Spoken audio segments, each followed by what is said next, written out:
antes do despertador.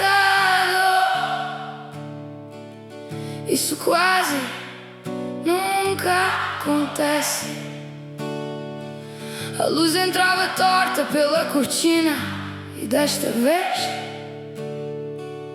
não me apetecia desaparecer.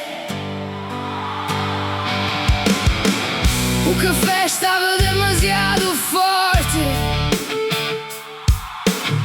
O meu cabelo fazia o que queria. A louça de ontem continuava ali e o mundo ainda não era perfeito.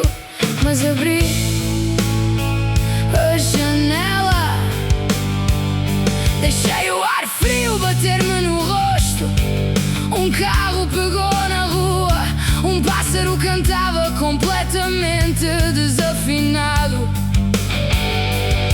E eu ri assim, sem mais, sem uma razão que tivesse de explicar. Talvez um bom dia não chegue com fogo de artifício. Talvez comece apenas quando estamos de pé com meias velhas. Acordei antes do despertador, antes de o medo conseguir falar, antes de os velhos pensamentos escolherem o meu dia por mim. Recuperei a manhã, não enorme, não perfeita,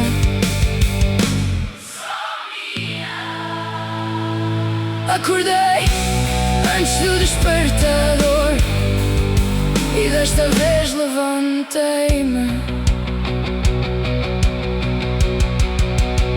Saí sem maquilhagem, comprei pão e um sumo demasiado caro. Disse bom dia a uma desconhecida e falei a sério. Não aconteceu nenhum milagre, não caiu música do céu, mas os meus ombros estavam um pouco mais baixos e cada passo pertencia-me. Esperei demasiado tempo para me sentir preparada. Talvez a vida não chegue quando estamos preparadas. Talvez comece quando abrimos a porta. Na mesma acordei antes do despertador, antes de o medo conseguir falar, antes de as velhas histórias voltarem a mandar no meu dia.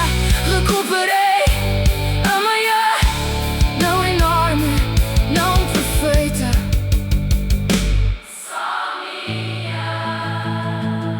Acordei antes do despertador e desta vez saí para a rua.